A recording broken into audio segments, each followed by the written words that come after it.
Today I'm going to be telling you about the launch of my new website, a new sewing make, and the progress I have made on my purple sweater. Hello, welcome back to episode 9 of WEEKLYBEE. First things first, I am so excited that we have finally launched my new website. It has been months in the making and finally we have been able to click launch yesterday. This also means that now you can get your hands on the Roma Necessaire bag pattern that I have been working on for the last 5 to 6 months. So let me remind you what the Roma Necessaire bag looks like. So it is a bag that you can use lots of your scraps of fabrics to create a squares quilted panel. For this example, I created a YouTube video that you can follow along with once you purchase the pattern. On one side, I created this one with quilted squares, and on the other side, it's just a plain single layer of fabric. Also, there is the option for you to add fabric handles, or you can add handles made from webbing. You can also choose to leave the handles completely off and even not do the squares if you feel it's too much work for you, and have a completely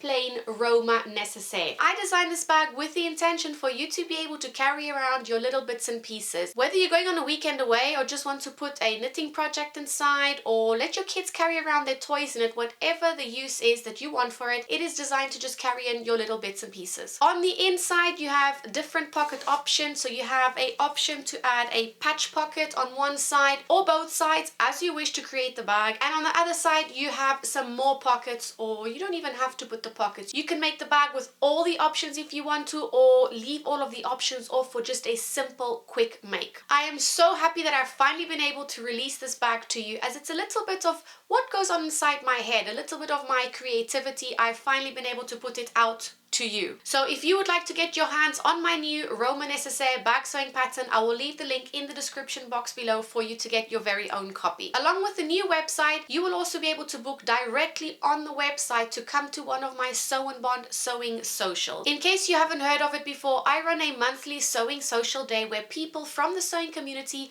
we all come together, sew, share our makes with each other, share our stories of our makes, why we've decided to make those, and we also share a bit of our personal life, and we have just created great bonds with each other. So if you would like to come to one of those sometime soon, you can also find the link in the description box below. So what have I been sewing this week? I asked you for some help last week on deciding what pattern I should go with next, and I've ended up going with the Sabina skirt, which is a free pattern, by the way, if you would like to get your hands on it. Now, I've made the Sabina skirt before in a cotton poplin fabric, but I don't actually reach much for the skirt. I'm not entirely sure why. I'm not sure if it's because the cotton poplin is just a bit too stiff. Is it the bottom ruffle that I'm not keen on? Is it the length of the skirt? I don't exactly know what it is, but for this version I thought I would hack it a little bit. But before I tell you how I hacked it, let me tell you what fabric I am using. I am using a ditsy floral viscose fabric that I got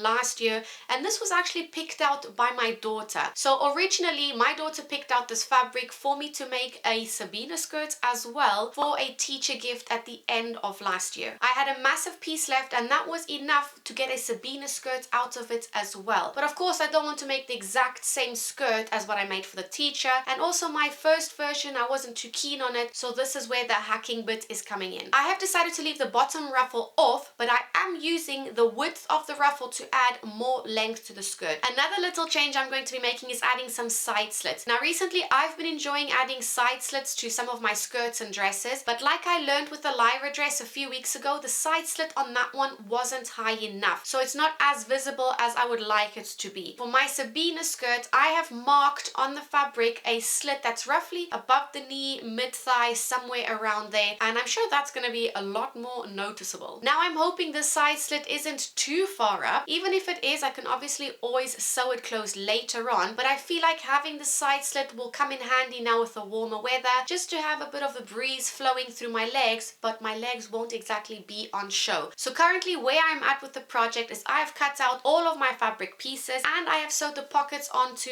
the front panel. This is a very quick make, but there's just been so much going on this week with the launch of my new website and the release of my first sewing pattern ever that I've kind of left this to the side. So this week I'm pretty sure I'll be able to finish this up, because all I really need to do now is sew front and back panels together, create the hem, the side slits, slits and add the elastic waistband. So this should be done in no time. After cutting out my Sabina skirt, I had a few scraps left, so I managed to cut out 3 long rectangles, and I'm going to be making a scrunchie each for me and my 2 daughters. And that means I am 1 fabric down from my stash, because this year I'm trying to use as much fabric from my stash as I can without buying anything new. So far, so good. We are at the beginning of April and I have not bought a single meter of fabric, so happy days. And if you are enjoying today's video, please click the like button below to let me know. I finally have a bodice to show you. So I have now sewn the shoulder seams as well as the side seams, and yesterday I tried it on for the first time and I thought I had crocheted all the vertical rows, but I soon realized that I had missed the front panel. On the front I did crochet the lines at the side, but I completely forgot to crochet the red ones on either side of the cream like I had done